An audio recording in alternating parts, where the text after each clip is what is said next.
Una rapina a 3 giovani e nella stessa notte un tentato furto ad un bar cercando di spaccare la vetrina con un tombino.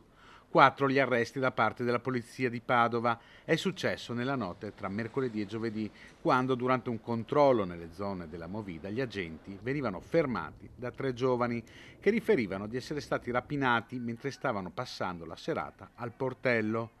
Lungo il ponte che collega via Loredan e via Trieste avevano incrociato un gruppo di giovani stranieri che con in mano un coltello gli rubava i telefoni cellulari.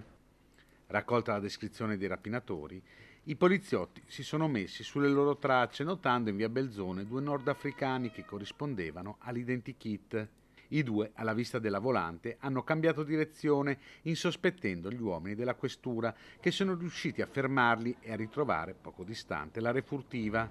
Identificati sono risultati essere un 21enne e un 26enne di origine tunisina, senza fissa dimora in Italia. Un altro equipaggio delle volanti, intanto, interveniva in via Valeri per una segnalazione giunta al 113 di una spaccata ad un bar. Sul posto hanno trovato una porta sfondata con un tombino. Dentro c'erano ancora i ladri, un 18enne e un 21enne marocchini, che sono risultati corrispondere alla descrizione dei rapinatori del Portello. Anche loro sono stati arrestati e, come gli altri 2 complici, sono stati portati al carcere di Padova.